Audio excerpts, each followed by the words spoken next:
Hello again, and welcome back to the first of 3 parts of Another Trip with the Owl.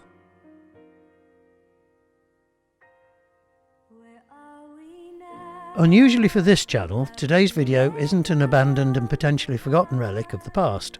Today's potentially forgotten relic of the past is far from abandoned. It is in fact very much a living canal, although, as expected, this may not have been its original intent. Today, the Erewash Canal is a thriving recreational facility, providing the settings for many happy hours enjoyed by many often happy people.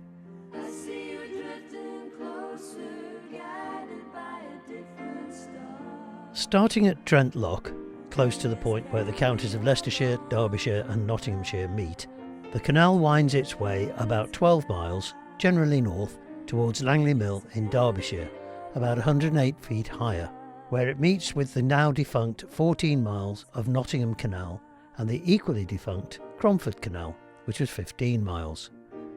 All of this kicked off in 1719, when a bill was presented to Parliament. Showing that they could move as quickly then as now, the bill flashed through the House and was passed as early as April of 1777, a mere 58 years later. The idea had been that mainly coal, but also other produce, needed to be transported south from the coalfields to Leicestershire and the connecting hinterland.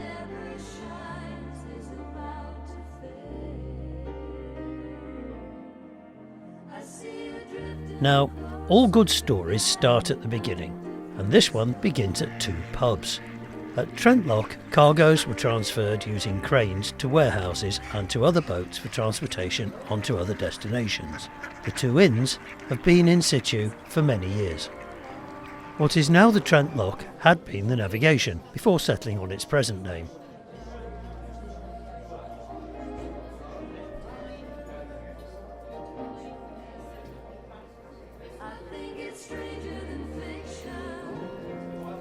The present steamboat was originally the Erewash Navigation Inn.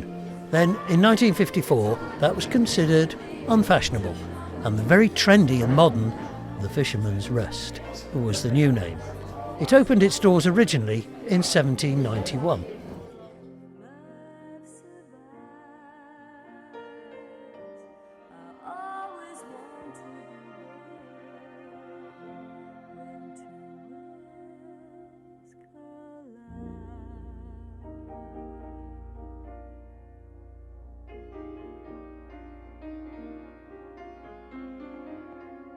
Trent Lock itself is the starting point for the journey to Langley Mill Basin, 14 miles away. It's also a thriving community with marinas and docking facilities, as well as the pubs, restaurants and tea house.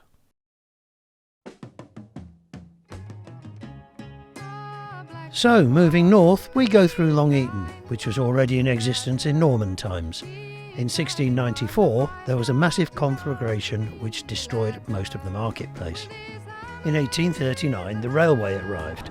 This triggered a large growth in the town, bringing in industry and the people to power it. Ultimately, it started the decline, which eventually led to its last commercial delivery being in 1952, with the northernmost section closing in 1962. However, in 1968, a preservation group was formed, which was hoped to return the whole canal to its former glory. A target that was achieved in 1973 and marked with a boat rally at the Great Northern Basin at Langley Mill.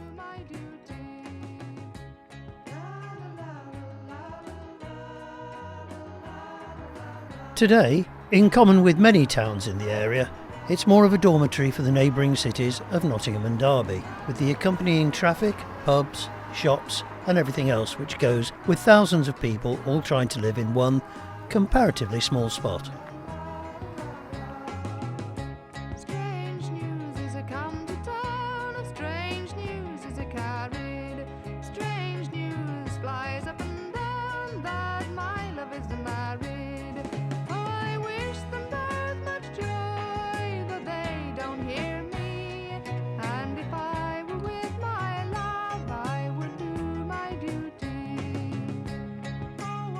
Many of the severe, although impressive, Victorian mills and factories are still providing income within the area, although some others have now been repurposed and provide homes and recreational facilities for the local inhabitants.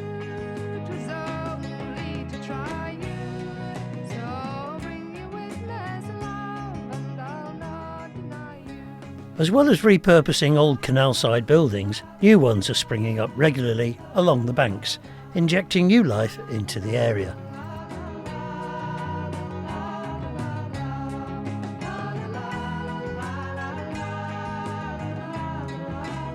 While the more traditional canal-side industries continue to thrive in support of the canal's new leisure users. Pressing on northwards, the girls and I are headed for Sandiacre.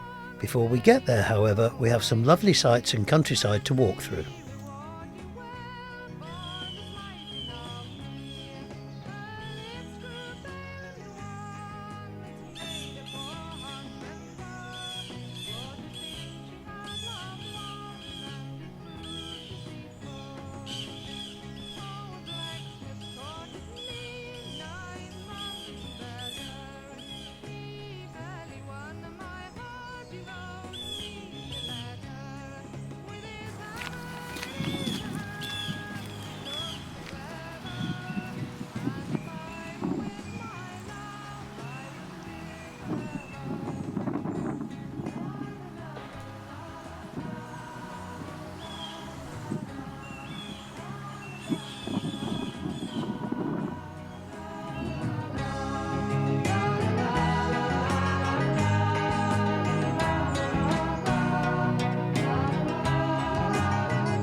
Is barren and broken, scarred like the face of the moon.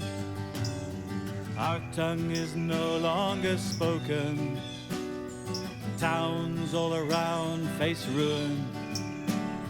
Will there be work in New Brunswick? Will I find gold in the Cape? If I tunneled way down to Australia, oh, will I ever escape? In the midst of all this Victorian history and modern homes, we pass very close to Toton sidings. As is normal in this area, they were originally envisaged as a hub for coal, which made them a prime target for the Luftwaffe during the Second World Special Military Operation. At one time, these were the largest marshalling yards in Europe, where Midland Garretts, Austerity WDs and later Standard Class 9Fs plied their vital trade. The much larger original boundaries can still be plainly seen.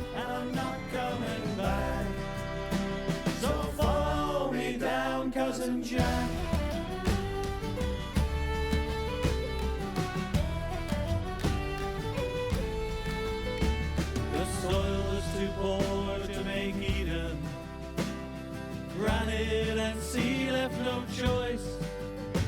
No visions of heaven sustained us when John Wesley gave us a voice.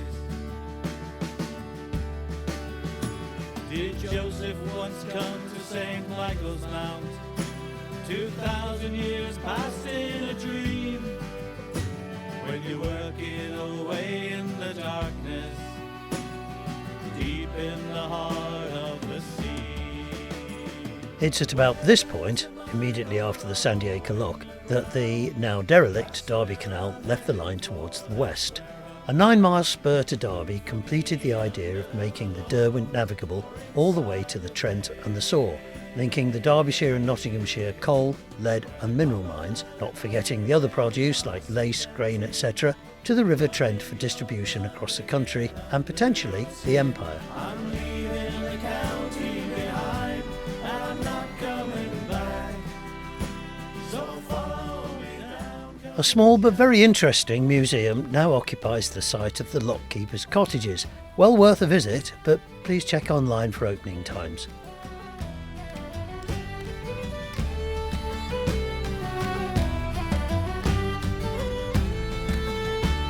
I dream of a bridge on the Tamar. It opens us up to the east, and the English they live in our houses, and the Spanish they fish in our seas. Where there's a mine or a hole in the ground, that's where I'm heading for, that's where I'm bound. Look for me under the Lord or inside the vein, where the copper, the clay, where the arsenic and tin run in your blood, they get under your skin. I'm leaving the county behind, and I'm not coming back.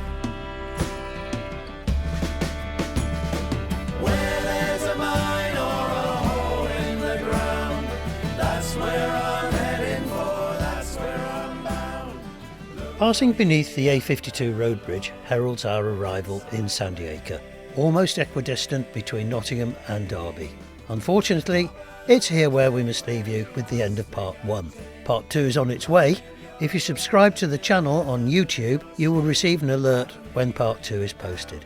A like and maybe a comment on the YouTube channel would be gratefully appreciated.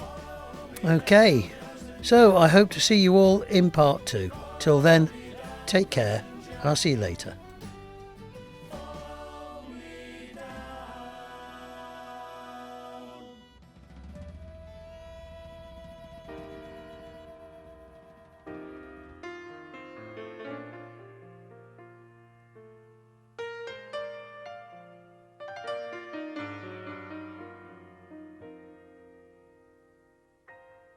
Where are we now?